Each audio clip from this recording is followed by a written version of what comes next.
Well, I asked, where's the beef? Let's call this for what this is. Oh my God! They are so hopelessly woke. How dare you? That is the intellectual capital of the left today. Give me a break. You are now watching the Daily Roundup. Good afternoon, ladies and gentlemen. You have tuned into the Daily Roundup on this, a Monday, September 25th, 2023. I'm David Menzies, and my co-host, well, let me tell you a little bit about my co-host, folks. Do you know what, folks? Today is National One-Hit Wonder Day, and my co-host does not celebrate this day because she's not a one-hit wonder. She's a 24/7 hit parade. She is the she-devil with a sword. She is the Khaleesi of Northern Alberta. She is Sheila Gunn Reid. Sheila, let's get right to the heart of the matter. What is your number one-hit wonder of all time? Achy Breaky Heart, obviously speaking. Yeah.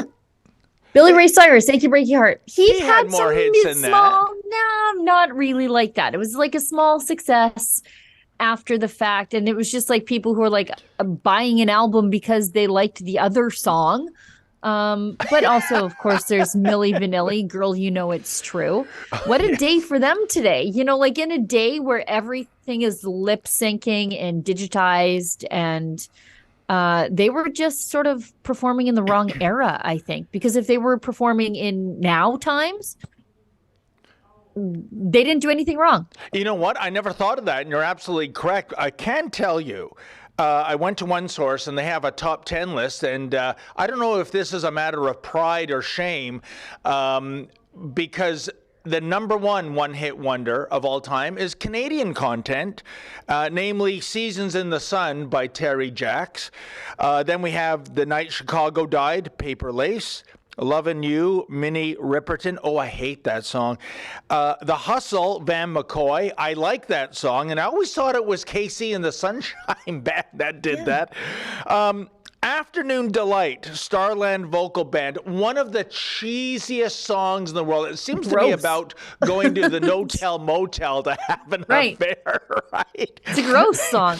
You Light Up My Life, Debbie Boone, horrible. Ring My Bell by Anita Ward. If you want to torture me to death sonically, Sheila, put me in a chair strapped down listening to You Can Ring My Bell by Anita Ward over and over. I will beg for death. Pop Music by M. Funky Town by Lips Inc.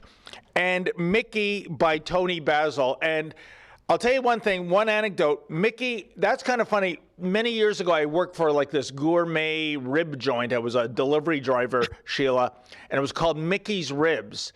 And the manager had a girlfriend, a really nice gal called Mickey. And then this song came on, Mickey, that was on super heavy rotation. You couldn't go anywhere without hearing Mickey. And one day I say to Jared, I say, hey, where's Mickey these days? He says, oh, I dumped her. I go, you dumped her? She seemed like such a nice gal. He said, yeah, but you know, Mickey's Ribs, Mickey the song, Mickey's my girlfriend's name. Just too much Mickey. He dumped her. Mickey. Like that's right out of a Seinfeld episode. Which is you know, you can't have too much of a good thing. It's also Yom Kippur today, so it is the Jewish Day of Atonement. And boy, there's a lot of apologies floating around the House of Commons today, isn't there? We'll get to that in a second. It is the biggest news in the world today. Justin Trudeau has more sympathy for the devil. We've gone from, you know, his sympathy for Omar Khadr and what's his face? The guy who was a terrorist or may have been a terrorist but came home and beat up his wife. Boyle. Oh, well, I forget his first name. There's him. There's Jaspal Atwal.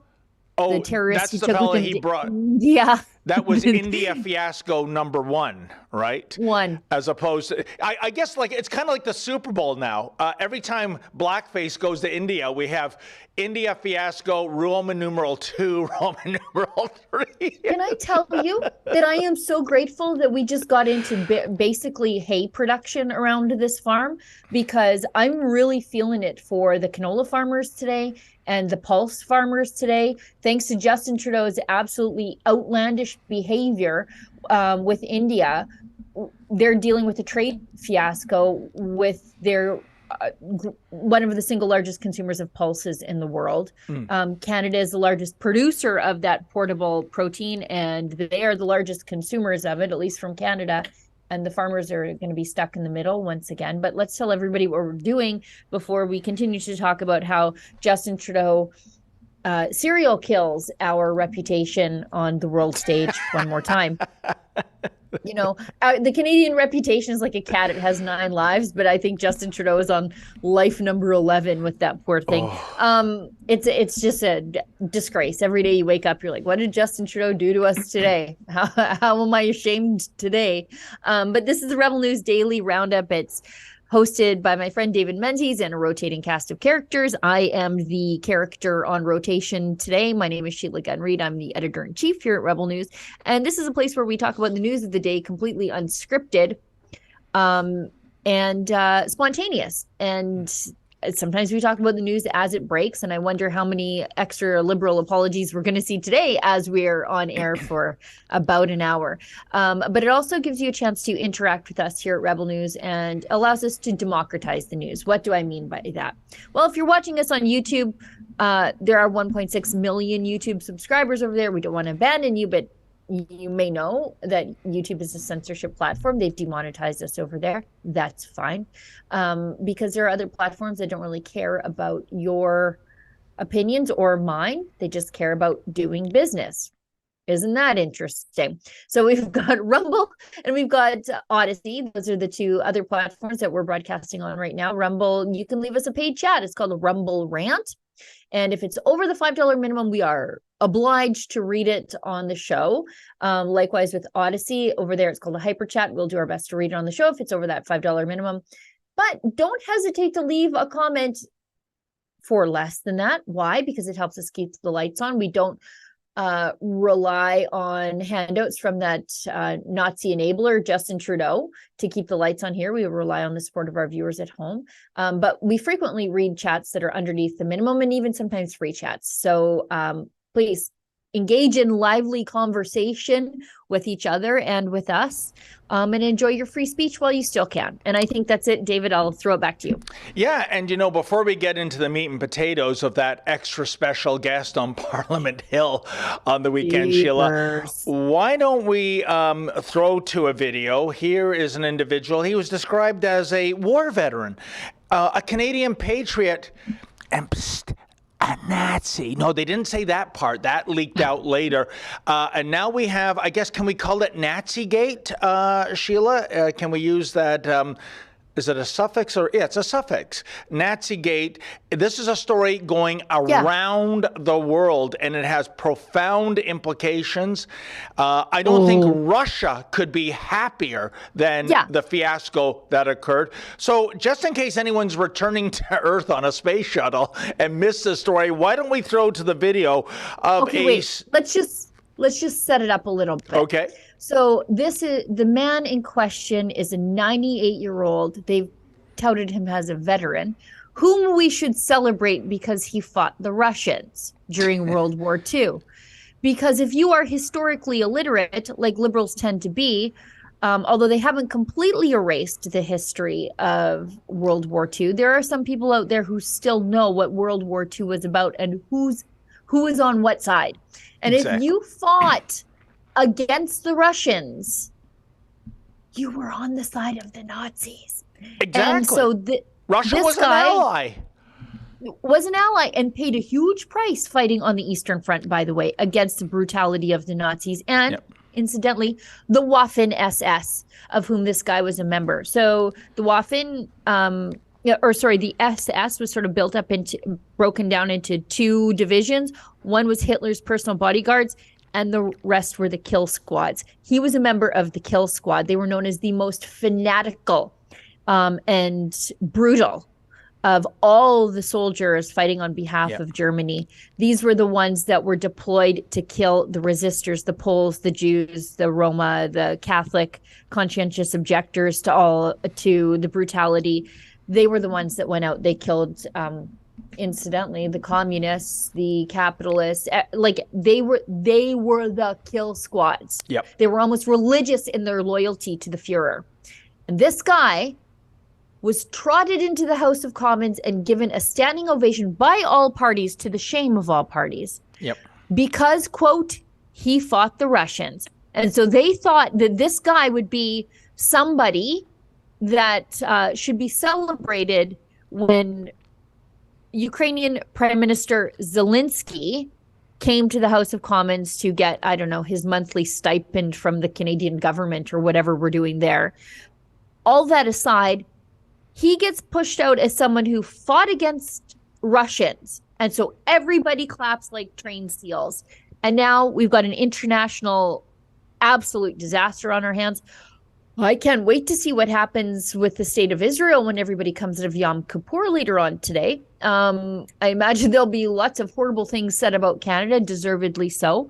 But I think that's where we are on this issue. Everybody should have known better.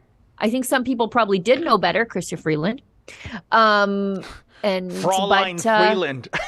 Fraulein Freeland, as Ezra calls her. And Karina Gould, by the way. But we'll get to her in a bit. Let's show the international disaster in real time. Wow. We have here in the chamber today Ukrainian-Canadian world veteran from the Second World War who fought the Ukrainian independence against the Russians and continues to support the troops today, even at his age of 98.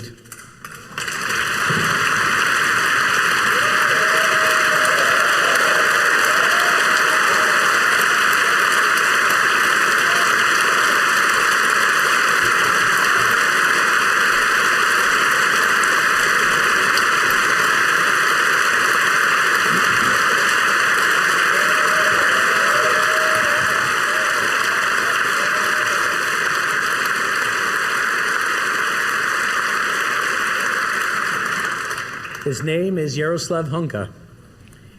And I was going to say he's in the gallery, but I think you beat me to that. But I'm very proud to say that he is from North Bay and from my riding of Nipissing-Temiskaming.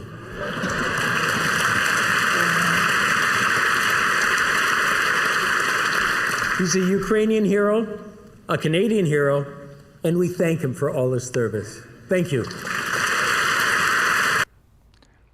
You know what, Sheila? I just want to point out. Wait, sorry. They thanked him for his service. His service during World War II was part of an elite, brutal kill squad where the members enjoyed steeling themselves against human suffering. Look at, he's sweeping the, he's like, wow, I thought the Mossad were going to get me 60 years ago, but here I am in the House of Commons being celebrated. Look at this. What an absolute joke of a country we are at this point. Look at, I can't even believe what I'm seeing. No, like, and you can tell, sorry, Speaker of the House, Anthony Rota, as he's reading that speech, about 20 seconds in, he starts to do the math and keeps going anyway. When he's like, oh, he fought the Russians. And then he sort of pauses and keeps going.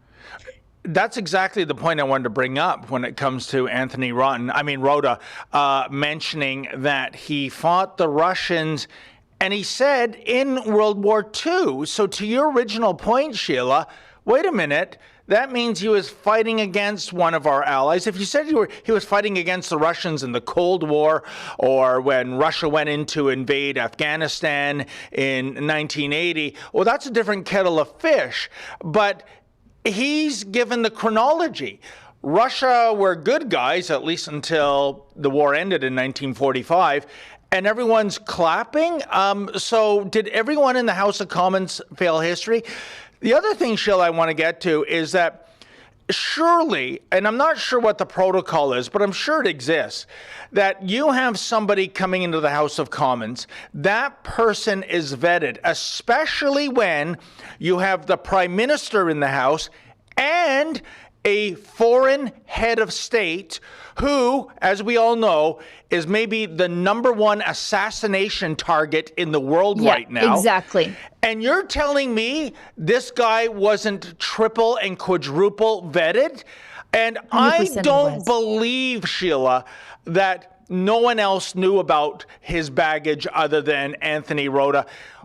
An apology is not enough. And by the way, when we hear blackface apologize, is it going to be one of these deals that it's been a learning experience for all of us? No, not for us, for you. And also, Sheila, once upon a time, I remember in yesterdecade, it doesn't happen anymore in the last 20 years, somebody in government that was responsible for this fiasco would immediately fall on their sword. They would issue their resignation, and that was just the way it was done. But we know that blackface cabinet ministers never, ever resign for anything, and they always give a half-hearted apology. As I said earlier, it's a learning experience for all of us. So here's the deal. You're right. Internationally, this is, talk about hunka is the word, because we got a hunka amount of egg on our faces as Canadians and as for Canada. And as I said earlier, Russia couldn't be happier. Remember, Sheila, one of their objectives in invading Ukraine is what they call denazification of Ukraine. Now, maybe that's an exaggeration. There's, Russia, there's Nazis hiding under every Ukrainian rock, or not. However, when Canada brings into the House of Commons a bona fide Nazi to honor him with a standing ovation of every party. Russia is, I'll tell you what I would do if I'm Putin. I would go, you see, Nazis everywhere. This is what's emboldening us to invade Ukraine. This is an absolute disgrace. It's crazy, Sheila. The India fiasco, the current India fiasco, that put Chinese electoral interference so far on the back burner you couldn't even see the steam anymore. Now, India fiasco has been eclipsed by this. I'm going to call it Nazigate. And I don't know the way out of this mess for the government, but it begins with resignations. That's how we start to unravel this, Sheila. Not just an apology. And by the way, Sheila, why is it the apologies I've seen so far, they don't mention Hunka's name? It's kind of, there was some guy that was in that. Yeah, a Nazi, right? His name is Hunka. Why, assuming that's his real name, why don't they even have the transparency to name the individual in question? Because just 48 hours ago, everybody was giving him a standing ovation. The Russians really are taking this as a propaganda win. Oh, yeah. Completely. They're saying it's outrageous that a Ukrainian man who served in one of Adolf Hitler's Waffen SS units was presented to Canada's parliament last week as a hero. They're not wrong, but this is a huge propaganda win for the Russians. There's not a genocide air that Justin Trudeau won't cozy up to. Have you noticed that? Like, between China and actual Nazis, think about how few members of the Waffen SS are still alive. And like I said during the morning staff call, this guy should have ended up strangled on an Argentinian beach 60 years ago, and it should have been labeled a stroke. But think about how few of them left living there are. And somehow Justin Trudeau and his people managed to find one and trot him out in front of the parliament.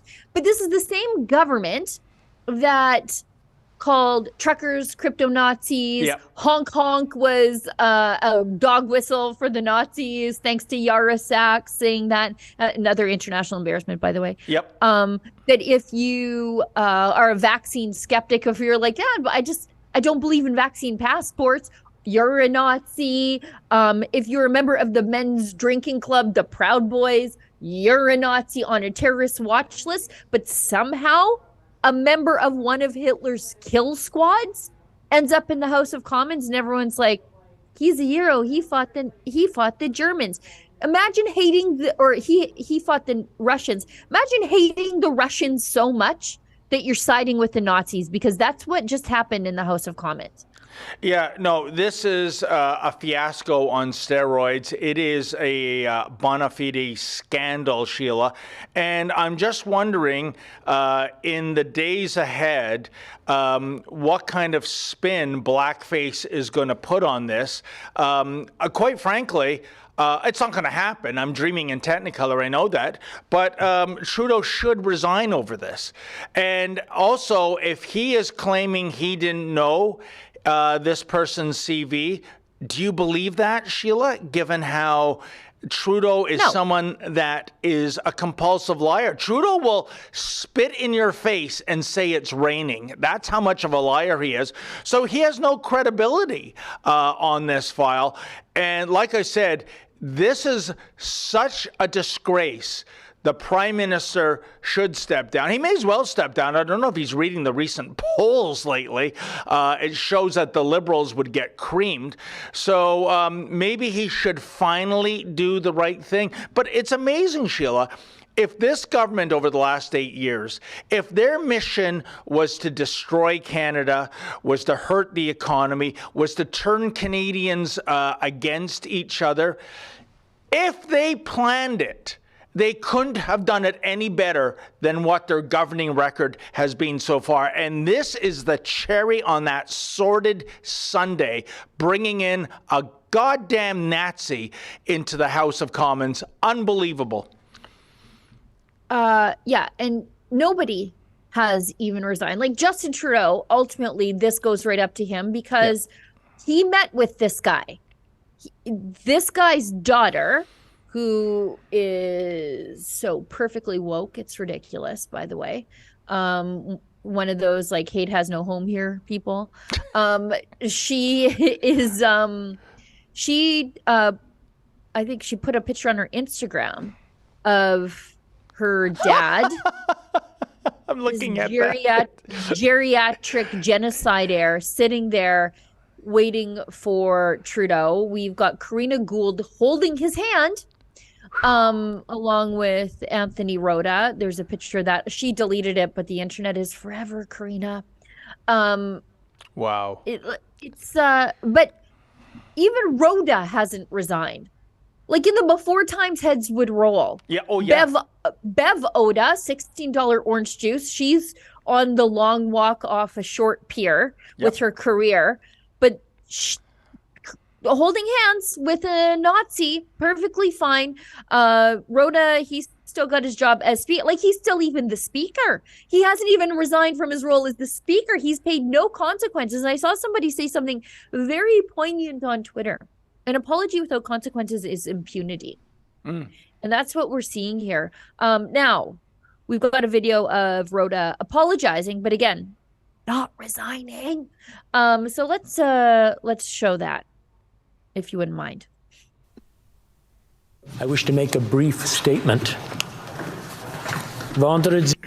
On Friday, in connection with my speech following the Ukrainian president's speech, I pointed out the presence of an individual in the gallery. It was my intention to show that the conflict between Russia and Ukraine is nothing new, and that Ukrainians have unfortunately been subject to foreign aggression for far too long now, and it's time it stopped. Subsequently become aware of more information which causes me to regret my decision to recognize this individual.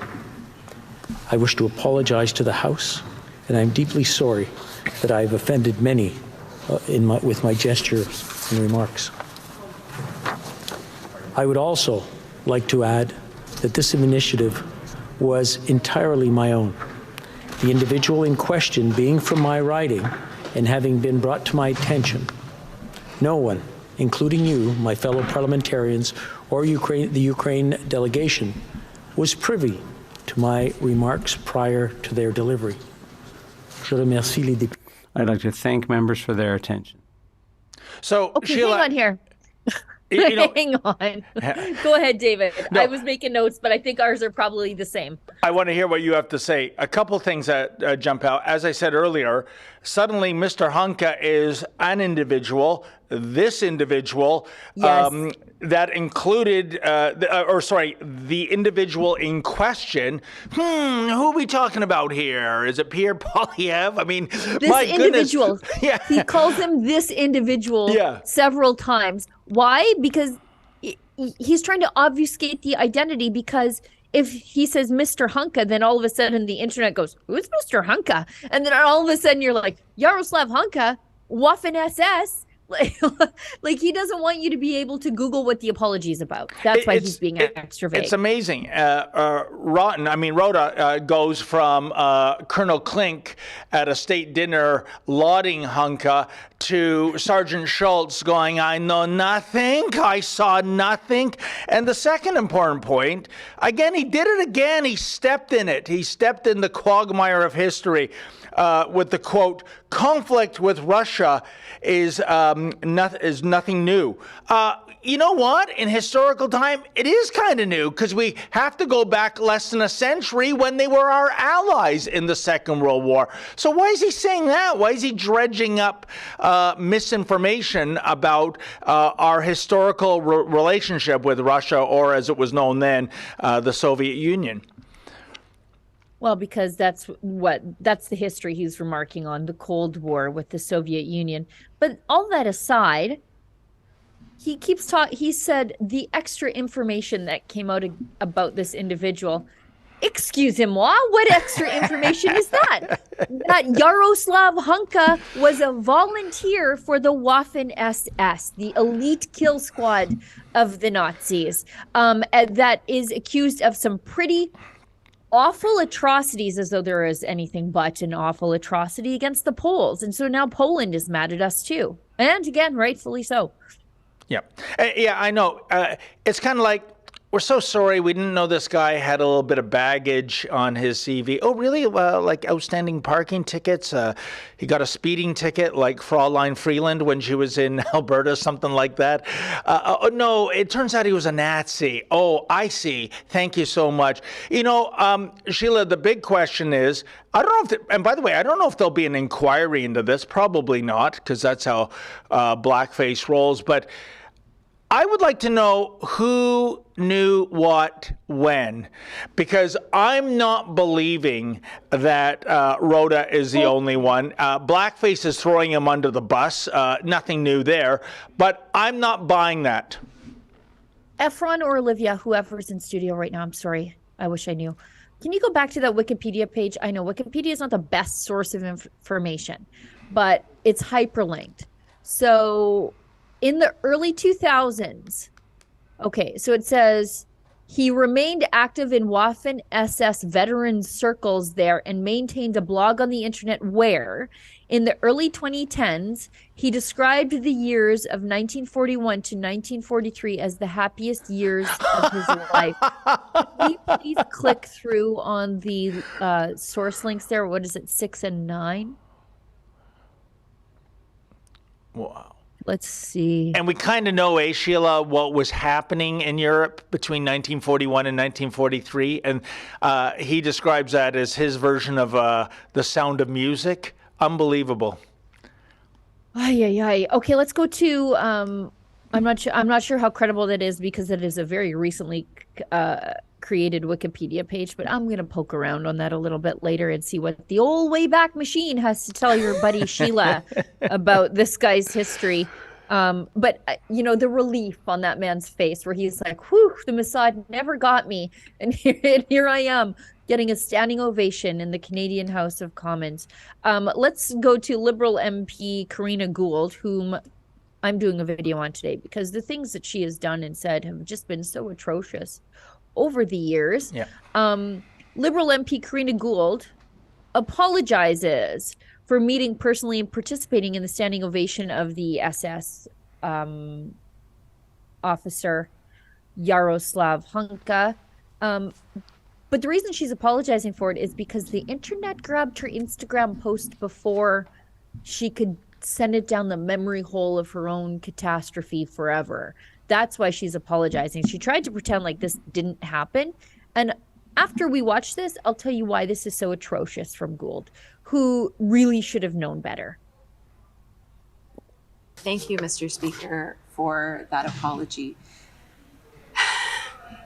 I have to say, though, as a parliamentarian, as a Canadian of Jewish origin, as a descendant of Holocaust survivors whose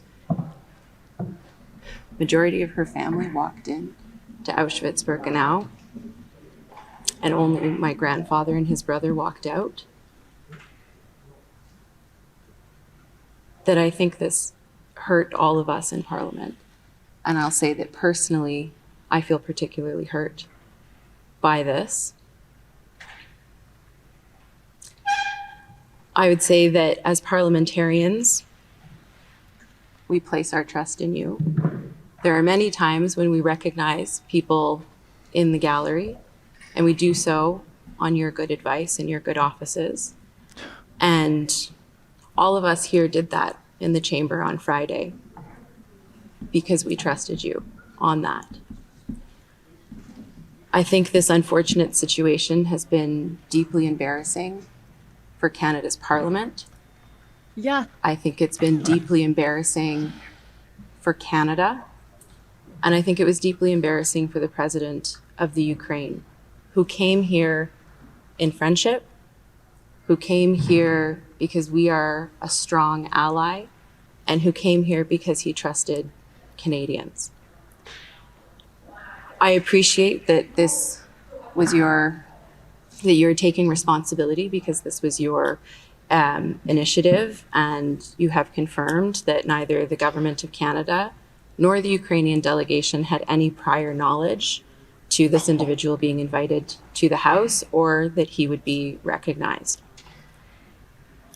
However, given this deeply embarrassing situation, I think for all of us as parliamentarians on all sides, I think it is very important that we collectively work together to strike this recognition from the record, and I will work with my colleagues to do that. To all those who have loved ones that were in the Holocaust, to Jewish Canadians, today being Yom Kippur, the holiest day in the Jewish calendar, a day of atonement, a day to prepare for the year ahead. We stand with you in this. We recognize this was a deeply hurtful moment, and many of us in this chamber feel that hurt acutely. I want to please ask all colleagues, particularly those in the Conservative Party of Canada, to make sure that we do not politicize this issue. I don't think it helps anybody. I think we need to make sure Give me a break. that we move forward, recognize this mistake, and stand in solidarity together to reiterate our commitment to Jewish Canadians, but also to Ukrainian Canadians and the people who are fighting for freedom, for peace, and for justice in Ukraine right now. Thank you, Mr. Speaker. I'm going to vibrate out of my chair. Politicized. So she gets to the end of it and says, hey, Conservatives, be nice to us. Don't attack us on this catastrophic mistake that we made. What in the hell is wrong with this woman? But, you know, the reason I'm so outraged with her holding hands with that Nazi is because that woman should know better. Mm-hmm. She just said, my grandparents were in Auschwitz. Guess who rounded up the people and took them to Auschwitz? Guess who did that? Guess. Wild guess. Maybe it was the Waffen-SS that took some of the political opponents there. If they didn't kill them first in firing squads. But if you were lucky enough to escape the firing squad, then they took you to, guess what? Auschwitz. And not only that, so she doesn't even know her own history. Yep. This woman, if she had a shred of integrity, should have resigned in disgust with herself. With herself, by the way. She should be disgusted with herself. And then, did you know her parents met on a kibbutz in Israel? That's where her parents met. I can't believe the ignorance of her own history that this woman has when they say, this guy fought the Russians in World War II, and she doesn't know who was doing the fighting against the Russians? Let me hold your hand. How do you not know that little about your family history when your family history is that tragic? I'm embarrassed for her. If she were a woman of integrity, she would say, look, what happened here? I cannot abide. I realize I'm part of the problem. It's time for me to go. Instead, she stands there and blames Rhoda, who deserves a lot of the blame. And she said, I put my trust in you. To what? Do the thinking for you? Give me a break, lady. And Sheila, this whole idea of let's not play politics with this issue, when it comes to the politics regarding this scandal, I'll tell you who could be a big-time agent for change. And yes, it would be self-serving, which is all the more reason why he should do it. And that's Jagmeet Singh. He needs to go and have a meeting with the Prime Minister, and he has to say, this cannot stand.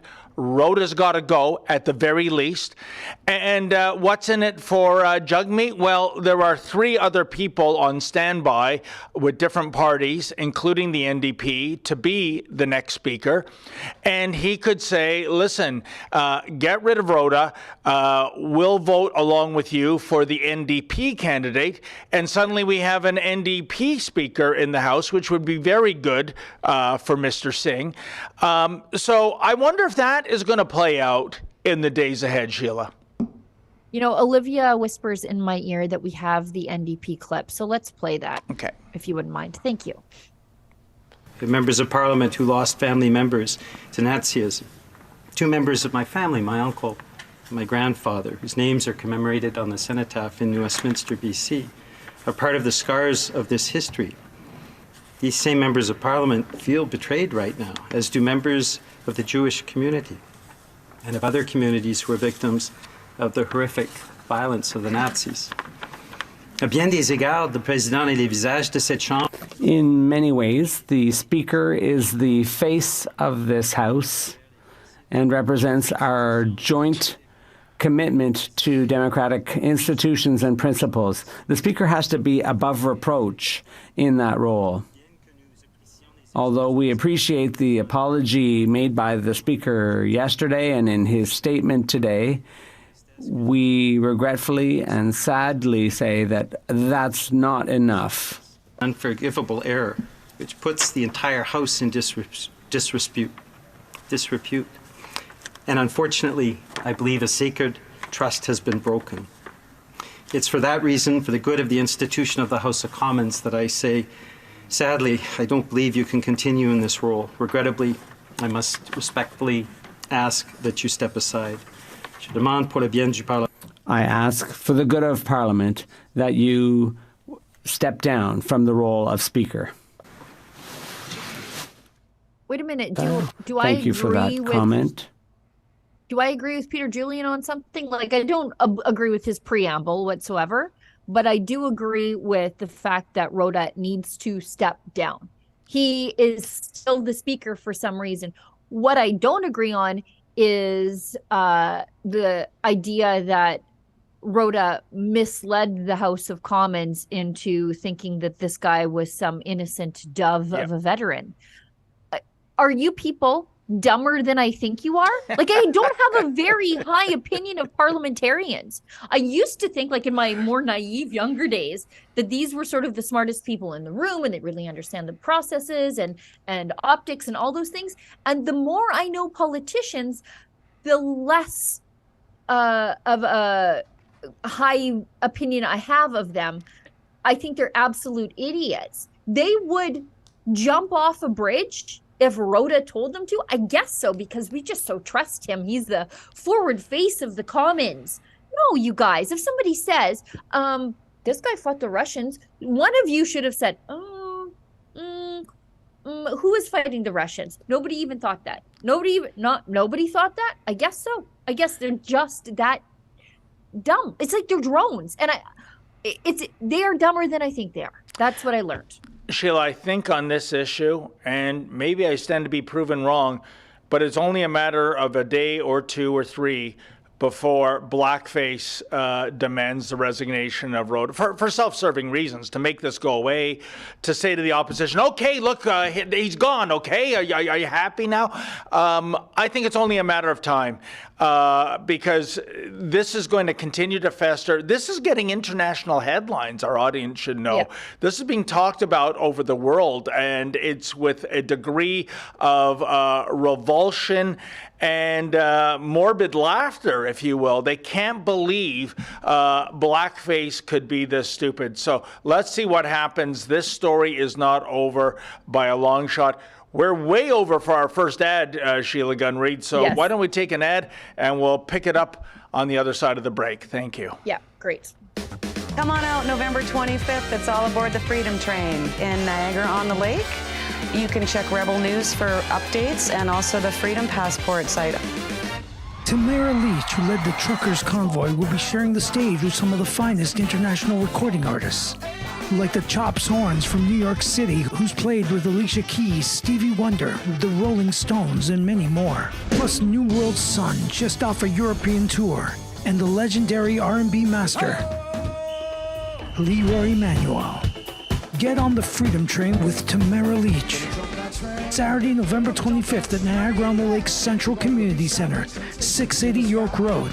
Get your tickets today at freedompassport.ca. The Freedom Train is coming. Know your rights. Know your freedoms. Hey, Ben Shapiro here. This November, the Wilberforce Project is bringing me to Canada. If you want to fight the woke machine destroying families, join me in Calgary for my talk, hosted by the Wilberforce Project. Go to benshapirolive.ca for info and tickets.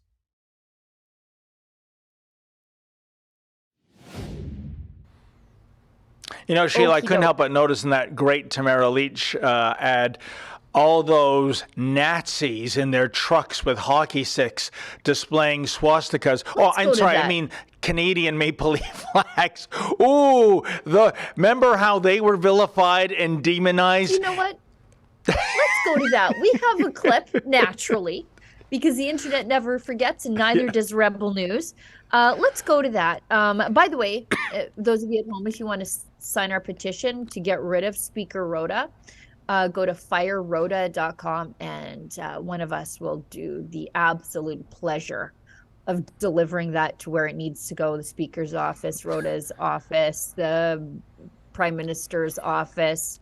I will fight whatever Rebel News journalist tries to take that petition away from me, because I want to personally deliver it. It will come to fisticuffs. That's all I'm saying. So it's at firerhoda.com. But in the meantime, let's go to a video flashback from 2022. Justin Trudeau claims the world was shocked. Shocks, I tell ya, at hateful imagery taking place at the Freedom Convoy. Some absolute plant unfurled a swastika flag and then disappeared forever. Yeah. Isn't that weird?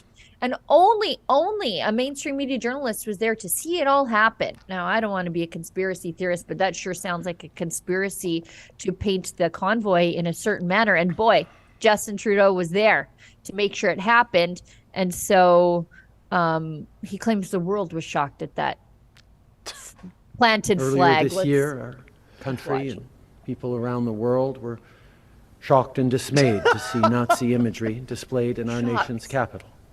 For the Jewish community and for all Canadians, those images were deeply disturbing. But sadly, of course, this wasn't a standalone instance. Jewish people are encountering threats and violence more and more, both online and in person. This troubling resurgence of anti-Semitism cannot and will not be ignored. Earlier this year. Yeah, well, Blackface is right when he talks about the rise in anti-Semitism, Sheila, but it wasn't coming from the Freedom Convoy. The phone calls coming from inside the house, brother. Let's go to our next video flashback. I know we got lots to talk about. I'm trying to hustle us along, David. I'm sorry. Video flashback. Justin Trudeau accuses Melissa Lantsman of supporting people waving swastikas because she was supportive of the Freedom Convoy. Newsflash: Melissa Lantsman, Jewish. Anyways, let's watch this. So, Mr. Speaker, when did the Prime Minister lose his way? When did it happen? You're right, Honourable Prime Minister. Mr. Speaker, Conservative Party members can stand with people who wave swastika. So, Mr. Speaker. Right. This guy brought a Nazi into the House of Commons. Not just any old Nazi, Waffen-SS one. Again, someone I think should have been executed by the Mossad, I don't know, 65 years ago. But he wasn't. He lived a comfortable life into old age in Speaker Rhoda's riding, which is, I don't know how the heck that happened to start. That's a real injustice, by the way. Then he gets honored. And these are the people, he gets honored by the people who paint everybody as Nazis. And so I guess after you do that so many times, the edge comes off the knife, doesn't it? The sting comes right off the word, to the point where you're just giving them a standing ovation. What a fiasco. Isn't it amazing? You know, there's this psychological condition, Sheila, called projection, where you project your faults, your psychosis on other people, but meanwhile, you're the one who is harboring them. And that's the case with blackface when it comes to Nazis, isn't it? Everyone's a Nazi. Everyone's a friend of a Nazi. There's swastikas waving everywhere. But he's the one on his watch that brings a bona fide Nazi into the House of Commons. Wouldn't you know it? Let's also on the same sort of issue that Karina Gould was talking about. I called her Karina Gould several times today already. But she admonished the Conservatives, let's not make this a partisan issue, why we did this thing. Like, once again, it's like Justin Trudeau. He does the thing and we all deal with the lesson. Mark Miller, a Liberal MP, he's also saying that there's a sharp difference between getting to the bottom of an unacceptable incident and using it to fundraise by spreading venomous falsehoods. We won't take this bait of falsehood, Mr. Polyev. Can't you see? The Liberals are the victims and the Conservatives are the opportunists here, according to these idiots who don't know when to shut their yaps. If you were a Liberal MP right now, would you not be like radio silent? Like wanting to make sure that nobody knew your name, your voice, nothing. These whack-a-mole morons keep popping their heads up to defend the absolute unacceptable and making the Conservatives the bad guys right now. But you know what? I'd sure like to know what one particular Toronto Liberal MP has to say about this, and that is indeed Yara Sachs. She said something. Pardon me? She said something. She did say something. I think it's on her Twitter account. I missed it. Now, in fairness, it is the Jewish holiday, so she might have been sort of radio silent, but she definitely clapped. She definitely clapped, so... Yeah, but, you know, Sheila, this is the one who did say that honk honk is and these are her own words, I'm quoting verbatim, is an acronym. No, a blast of sonic noise is not an acronym, you idiot, but is an acronym for Heil Hitler.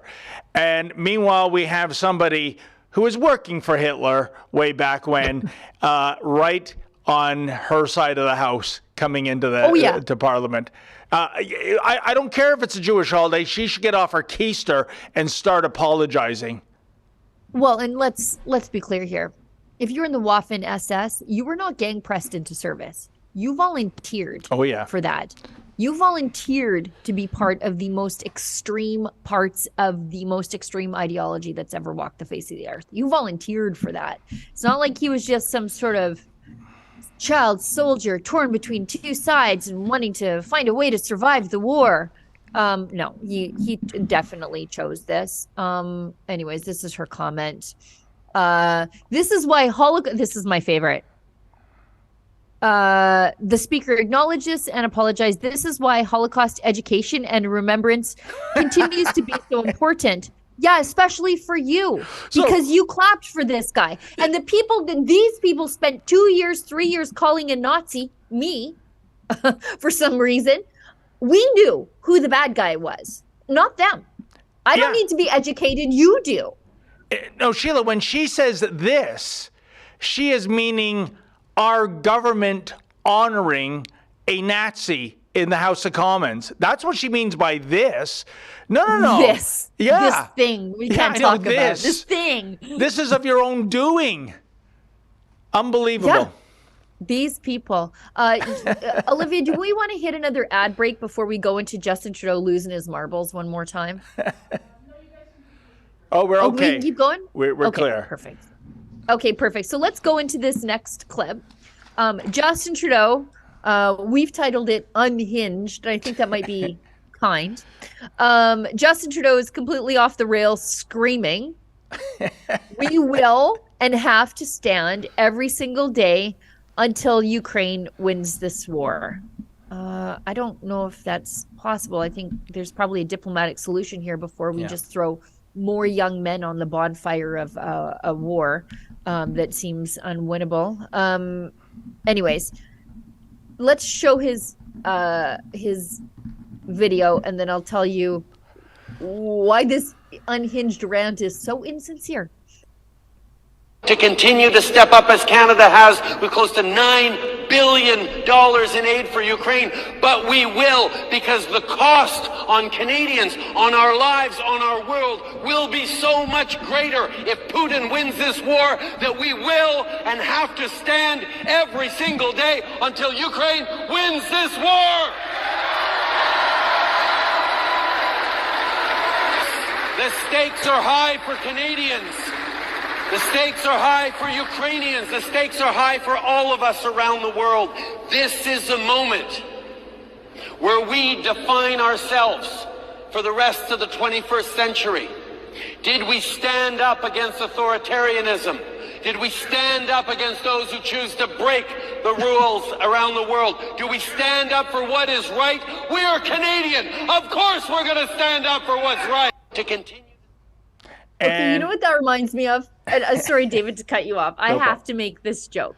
So do you remember on The Office when Dwight wins the award or something and he gives the blood alone speech where he paraphrases Mussolini and he's banging on the thing and ranting? That is what that reminds me of. You know what? I wouldn't put it past Blackface to paraphrase Mussolini. He might not know Mussolini's baggage either. But, tell me, Sheila, what was the menu for that? Because once again, I couldn't help notice Blackface, the part-time drama teacher, doing the three things he always does when he's addressing there's your clip you're talking about. Blood alone moves the wheels of history, Dwight said, as he paraphrases Mussolini. And look, it is exactly guys in The Office. Let's cut that side by side with Justin Trudeau's rant. And what a coincidence! He's wearing a brown shirt, no less. But you notice the three things: no tie, no jacket, the shirt sleeves rolled up. Was that at a trade union? That's, Blackface's modus operandi whenever he speaks to, real working men and women that get their hands dirty, the blue collar set, because otherwise he doesn't usually dovetail to that. Or is that him kind of like that iconic U.S. war effort poster, Rosie the Riveter, we can do it. we can defeat the Russians. Oh, you won't see Blackface out on the front, though. No. He's too busy cutting checks of Canadian taxpayer money for Zelensky. But like I said, Sheila, who was he addressing in that clip? I have no idea. But he stood there bragging about sending $9 billion to a foreign war while Canadians can't afford housing, Home ownership is out of reach. Yep. They can't afford groceries. We're hit with 30 to 50% food inflation. He's adding to the carbon tax all the time. And he is bragging about giving $9 billion of our dollars to a foreign war where we really have no interest in, other than, like me, being anti-invasion. Like, I'm anti-invasion. I think just don't invade. But he says also, if we don't continue to do this, the cost will be too great for Canadians. I don't know, we're $9 billion into it. Like, what is the cost to Canadians? No one's ever explained that to me.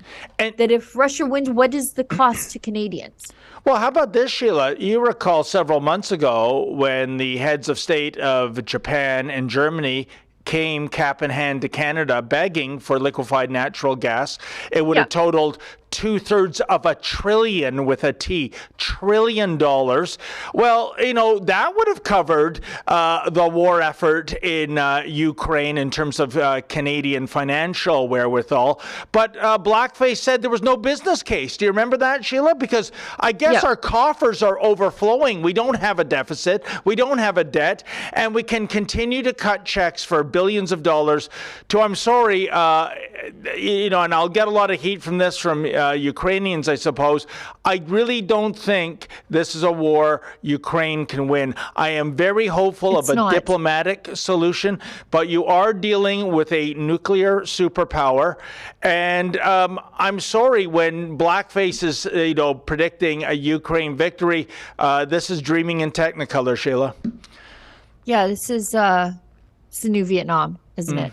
It's a proxy war with Russia and the West, and they're doing it on Canadian or on Ukrainian soil, and Ukrainian men and women and children are paying for the West proxy war with their lives. And again, I say I'm anti-invasion. I'm from the most Ukrainian part of the country.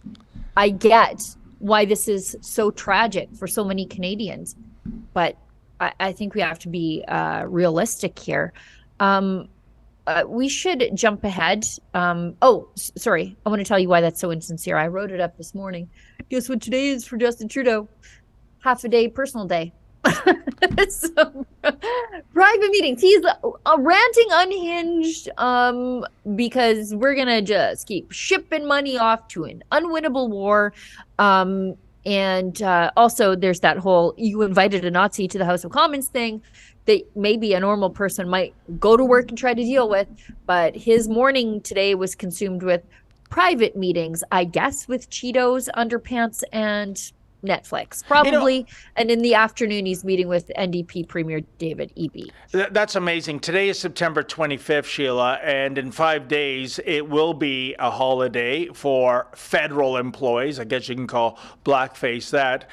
Don't think he'll go surfing like he did a couple of years ago, but he already needs a holiday in advance of another holiday that's going to happen in 5 days.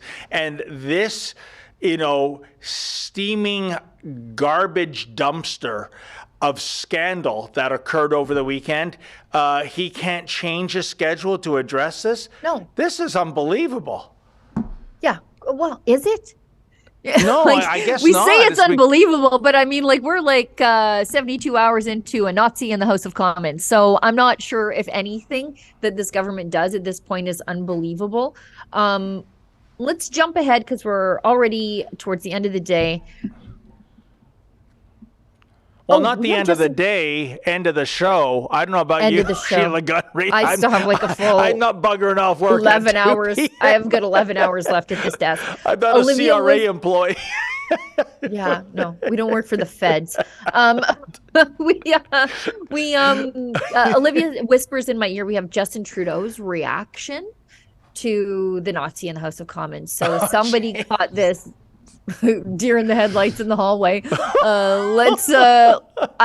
We're going to react. I haven't seen this yet, so let's react to it together. Obviously, it's extremely upsetting that this happened. The speaker has acknowledged his mistake and has apologized. But this is something that is deeply embarrassing to the Parliament of Canada and, by extension, to all Canadians. I think particularly of Jewish MPs and all members of the Jewish community across the country who are commemorating Yom Kippur today. I think it's going to be really important that all of us push back against Russian propaganda, Russian disinformation, and continue our steadfast and unequivocal support for Ukraine, as we did last week with announcing further measures to stand with Ukraine in Russia's illegal war against it.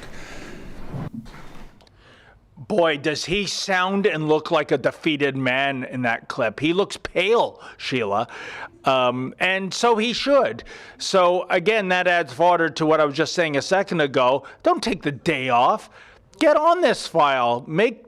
Do something, i.e. in demanding at the very least the resignation of Rhoda, because Blackface himself, he'll never take accountability. He'll never take the blame. He won't be the GOAT. He isn't going to resign, but somebody's head should roll for this.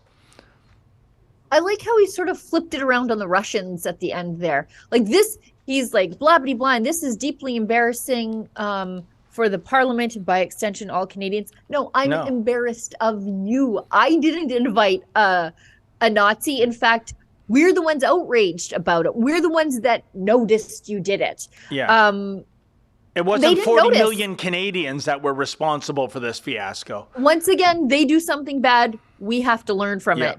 But he flips it around on the Russians. Like this is why we have to resist Russian propaganda and Russian disinformation. The Russians didn't make you do this. You did it because you're an idiot. But again, like there has to be this big Russian boogeyman pulling the strings, making the Liberals do stupid stuff all the time. I don't know how he had to shoehorn that in there, but he sure did. And the media is going to eat it up. The Russians could only dream about pulling off a caper like this, Sheila, but they had blackface to do it and rotten as well. So again, I think it's only a matter of time because this is not going to go away. This is not one of these 24-hour or 48-hour news cycle scandals. Given the international traction it's getting, they can't do their usual tactics, Sheila, in terms of changing the channel. Although I wouldn't put that past them, coming up with some new grant they're going to give Canadians to deal with inflation or something like that. But it's not going to work. This is not going to go away, and someone's got to pay the price. But Sheila, as you said, we are already past. Just wait. There's one more thing I have, because there's one more story that I want to point out. We'll just breeze right past it. But again, I reiterate, I cannot wait for Yom Kippur to be over in Israel. Because that's going to be one heck of a statement, scorching Justin Trudeau. But let's talk about the CBC for a second. And the National Post, might I add. So the National Post reports today, CBC's real estate portfolio valued at over $400 million, according to order paper documents released late last week. Okay, I like Brian Pasifun, by the way, very much. He's one of the good ones over at National Post. But he's a few days late, isn't he? This is a story I covered last week when the documents first came out. Because one of my biggest stresses in a day when the order paper dumps come into the House of Commons is, how do I neglect all my other duties to write these up before A, the National Post, B, before Western Standard, and C, although I list them third, they are the most important one because they're the best at this, Blacklocks. Absolutely. And you know what? Sheila beat them. Last week, I wrote it up for the website, and I'm very proud of myself anyways. But National Post getting all that extra money, and they show up 4 days late, even though I really like Brian. So there it is. Give yourself a Barry Horowitz pat on the back, Sheila Gunreid. Yeah, do it. And so pat yourself on the back. Thank you. But Sheila, can I just say one thing about this CBC real estate portfolio? And I have been saying this for decades. Case in point, their downtown Toronto Taj Mahal. It's right across from the Sky Dome where the Blue Jays play. It is primo real estate. I have always said this, Sheila, if the CBC has to be a fact of life, and hopefully under a Poilievre government that we won't have to worry about that, but if it was, tear that structure down, put up an enormous retail condo office skyscraper in which the CBC leases, say, the first 7 floors for all their broadcast endeavors, and they could probably take care of that more than $1 billion a year that we fund the CBC with in terms of the rental. I mean, I've got a better plan. I've got a better plan. Tear it down, build a skyscraper, give the CBC the first 7 floors. Sure, I'm fine with that. Put low income housing above it. As high as the eye can see. Yes. But that's a waste of space, Sheila. That is a waste of space. There's your funding problem solved. But I can't believe this hasn't been asked of them. You know, that is an incredible, enormous, prime downtown Toronto real estate footprint. Make use of it. But no. We like our Taj Mahal just the way it is. And besides, we get all that taxpayer welfare. We don't have to worry about doing things outside the box, so to speak. Sorry, let's just go real quick back to the story that I wrote up, because Brian, again, I like Brian over at National Post, but he missed the crux of that story. And if you had gone through those documents the way I had, the point was CBC. Okay, so we figure out that they own $442 billion in real estate, or 442 million, I'm sorry, in real estate.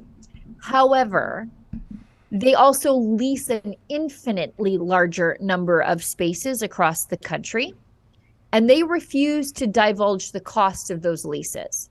They just flatly refuse to. How are they allowed to do that? I don't know. They just said they're not gonna. I put it in the story. They said it would hurt competitiveness or something like that. Competitiveness? Yeah, the CBC. Of all, using that excuse of all corporations. But anyways, yeah, there's only like this many of like places that they own, and then everything else is leased, and it's all in like itty bitty backwater places.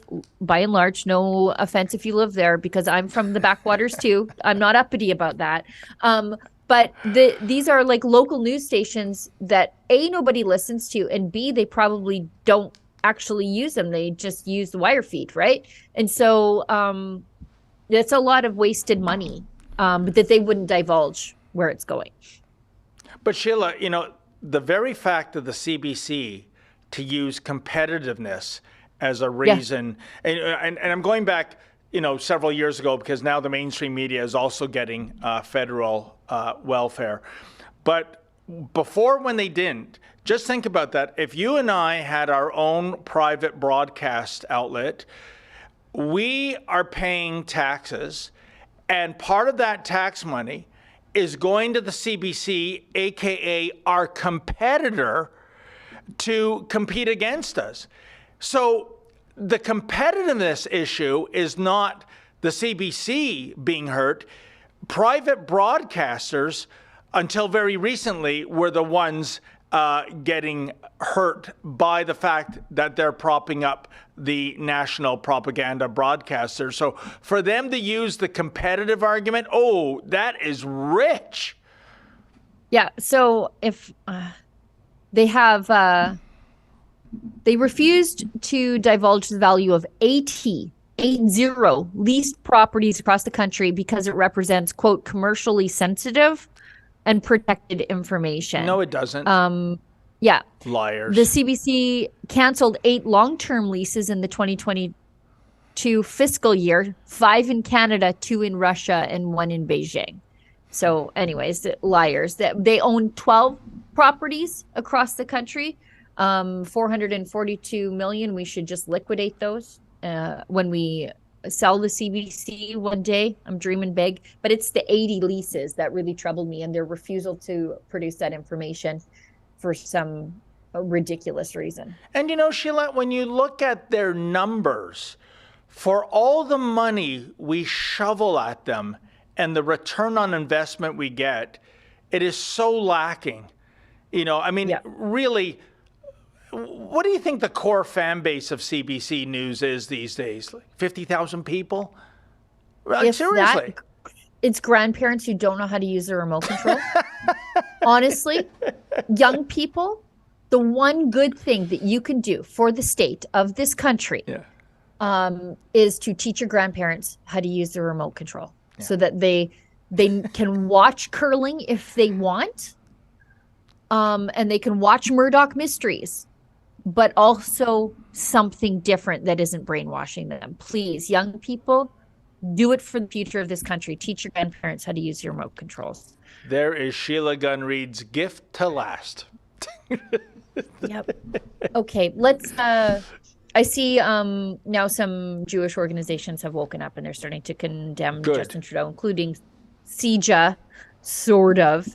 Where's the CJA tweet? Yeah. We're deeply troubled and disturbed. Anyways, so I'm glad somebody's saying something, but where is the calls for resignations? Where's the calls for accountability? Nobody's being accountable right now. Nobody's been held accountable for this whatsoever. What do you think is the unspoken strategy behind that, Sheila? Why aren't these organizations saying we demand the resignation of X, even the Prime Minister, if need be? What's going on there? Sorry, what? I'm just trying to figure out why they aren't demanding the resignation of anyone. What do you mean? Yeah, I think you're right, because they are getting government funding, right? And you don't want to be right. You don't want to get full you-know-what. No, it's the same reason that it took the Canadian media over 24 hours to report on this. And only after the international media was like, what the heck is going on up in Canada? Then all of a sudden, our mainstream media comes to life because it becomes something they can't ignore. It's government funding. It contaminates everything. And Ezra did a fantastic job over the weekend too, Sheila, explaining what the issue is. He was right out of the gate on this on Twitter or X. What do we call it now? X, formerly Twitter. I'm still calling it Twitter. I know. I don't know. But I think Ezra led the pack on this issue. For sure he did. How many impressions did he get there, guys? 3.1 million impressions on his tweet. Yeah, look at those. The retweets and likes. Like, it's just, it's insane. Excellent. Excellent. Yeah. And yet they call us not real journalists. And I got National Post stealing my story 3 days later, and Ezra really leading the charge on drilling down on the journalism about who and what Yaroslav Hunko was and is, and what he did and what he got away with. Incredible. Like. Anyways, we've got one chat, and then we've got to wrap it up because I got a busy day, very busy day. From AMT60 gives us $5 and says, so Pierre Poilievre claps like a seal to this Nazi, and yet forced 3 of his MPs to apologize for meeting EU MEP Christine Anderson, calling her a Nazi. Christine is not a Nazi. She's for freedom. That is true. You make an excellent point. Christine Anderson, when she came to Canada, the mainstream media and the Liberals, but I repeat myself there, accused her of being a Nazi. Christine is a German MEP, member of the European Parliament. She's an elected official. And by the way, it's illegal to be a Nazi in Germany. Yep. So they were accusing her of being a crime, apropos of absolutely nothing, just because they didn't like her, just because she doesn't like Justin Trudeau. And Pierre Poilievre, in a sign of weakness. Oh, by the way, she met with Leslyn Lewis, a Black woman. I don't know many neo-Nazis who would meet with a Black woman, member of the Canadian Parliament, but whatever. That didn't stop Pierre Poilievre in an absolute show of weakness, forcing his MPs to apologize for meeting with Christine Anderson. So now, again, you move the needle on who and what a Nazi is until it means absolutely nothing. And then a real Nazi shows up and it's hard to be outraged now, isn't it? You know, Sheila, when it comes to Pierre Poilievre and the Conservative Party, I'm like that kid in the Polar Express. He's taken on a train ride to the North Pole, meeting Santa Claus, but he's a skeptic, and he really wants to believe. He's trying to believe it's all true, that there's a Santa Claus and there's all these elves making toys, but he's having enormous difficulty in believing. And I will tell you, Pierre Poilievre, I think, is saying all the right things. But as AMT pointed out, that was horrible, calling Christine Anderson that. What was even more horrible, Sheila, in this unforced error, was the fact that what greased the wheels was Liberal bagman Warren Kinsella reaching out to the disgraced Brian Lilley of the Toronto Sun to reach out to Poilievre to do that apology. I mean, are you kidding? That's who is leading you around by the nose like you're some circus donkey? The second unforced error was him saying, remember the fellow, I think it was at the Stampede, that posed beside him with "there are only two genders," and some mainstream media person said, do you believe that? And he said no. I think he should have said yes, because there are only two genders. And finally, the third unforced error, because we do call them as we see them here at Rebel News, was last Wednesday, Sheila, for the Million March for Children, when there was a gag order issued, I understand, forbidding any Conservative MP to weigh in on what was then the biggest news story in Canada, all these protests from coast to coast. So it is paining me to see these kind of errors being made, because when you take that away, all the other things Pierre Poilievre is saying are winning policy planks. I just wish he wouldn't shoot his feet at the behest of mainstream media propagandists and the enemy side. That's all I got to say. Never underestimate a Conservative's ability to snatch defeat from the jaws of victory. It's sad. It's breaking my heart. I know. You know, we're cheering for someone to unseat Justin Trudeau just for the sake of the reputation of this country. But if you learned anything from Alberta, it has to be a real Conservative offering a real alternative to do it. Otherwise, there's really no reason for anybody to switch their vote to plant it with you.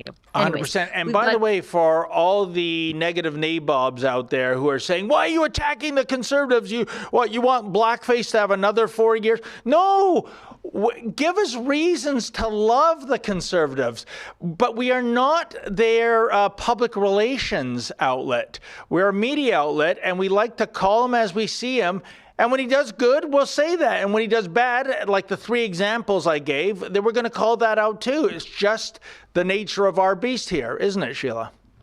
That's right. We're in the pocket of nobody. We got a couple more chats. They're just rolling in. We've got Snowy Roof gives us $5. Surprising when Putin offered to restart the peace talks and NATO and Biden vetoed it. Is that surprising? Is it surprising to you? Is it not even a little bit surprising to me, actually. Yep. Jenna and Joe's, or Jenna and Jose, gives us $5. You guys are the best. Can you please tell us what size t-shirt the incredible David Menzies wears? I'm going to say a 2XL. Am I right? Yes, you are correct. Yeah. I probably can get away with an XL, but I like the looseness, you know. Well, and I think you probably wear those prosthetic boobs in your spare time. Oh, you think a double XL covers those things? I don't know. I've never had to dress around those, so I don't know. No, you put a double XL shirt on those things, Sheila, you're going to look like the She-Hulk in mid-transformation. Okay. Wow. Anyways, Jenna and Jose, and where to send it. We have a gorgeous t-shirt for you. Cheers from the mighty Alberta. So you can, if you send it to the Rebel News physical mailing address, like our P.O. box, it will end up in the hands of the beautiful David Menzies, wherein I promise I will make him wear it on camera. And I will. Jen and Jose, that is wonderful. How do you like that, Sheila? Christmas in September. Can you imagine? I still have to get you your Camp Crystal Lake shirt, even though I got who you one stole last it? year. I left it with the Quebec team, and it never got into the right hands. Yeah, now I have to whatever find. happened to. But you know what? The next meeting, please wear that so the audience know what you're talking about. It is like the best sweatshirt I've seen in years. And Sheila, because she's that kind-hearted, folks, she went out with her own cash money, bought me one. Did. Gave it to, well, we won't mention the other rebel's name. It was supposed to get to me via that courier. Funny, it never showed up.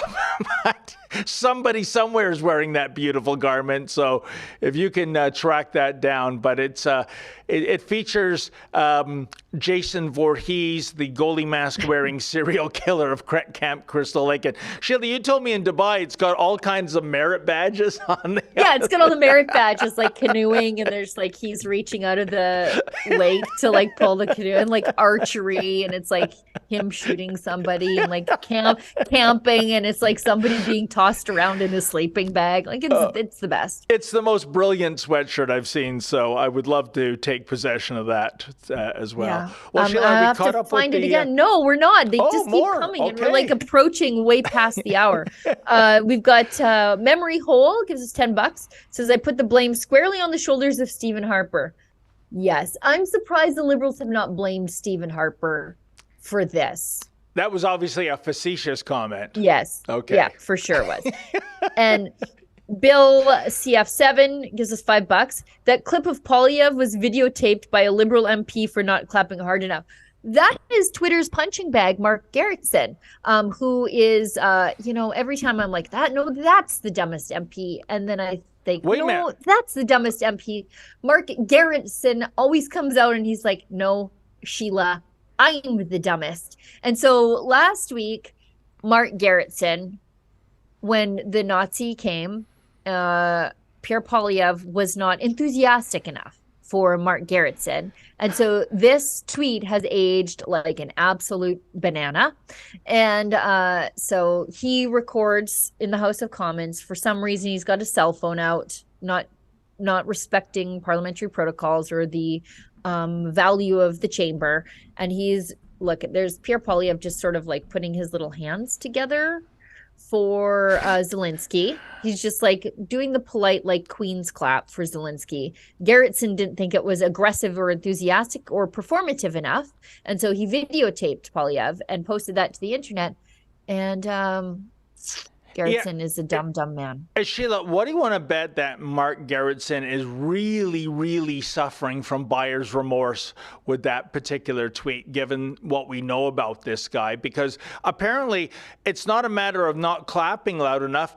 If you were to be on the right side of history, the Conservatives should have been booing this individual. But again, they apparently didn't know his resume. But also, Sheila, I got to take you to task here. When you call Mark Gerritsen the dumbest MP, is that including Seamus O'Regan?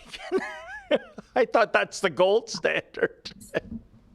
You know what, though? Are you following Mark Gerritsen on Twitter? I can't say I am. He's so stupid. Like I call him the internet's punching bag. Every day, I couldn't be that stupid if I tried to be a parody of the stupidest Liberal MP. And yet there's Mark Gerritsen just out there every day be-clowning himself. It's got to be exhausting. Good thing he's not very bright. Otherwise, his feelings would be hurt. Unbelievable. Sheila, is that it for chats? Let me just check once more real quickly. Yeah, we're done. We're all caught up. We're almost a half an hour extra overtime today. And we only touched upon one issue, but hey, what an issue. It is very, very important indeed. Well, folks, thank you so much for tuning in to the Daily Roundup, and a special thank you to all of those who sent in a super chat, especially those super chatters that are promising to send me a gift. That's always super delightful. Thank you to Efren and Olivia, our super producers behind the board. I believe I am here tomorrow with the pride of Coburg, Ontario. That would be Tamara Ugolini. Hopefully she's going to bring in my Menzoid custom license plates. I don't know how she ended up with those in the first place. In the meantime, as always, folks, stay safe and stay sane. The Honourable Opposition House Leader, then the Government House Leader, before anything starts, I just want to make it clear that it was my decision, and my decision alone. This was a constituent who wanted to see wanted to be here, and I recognized him. It was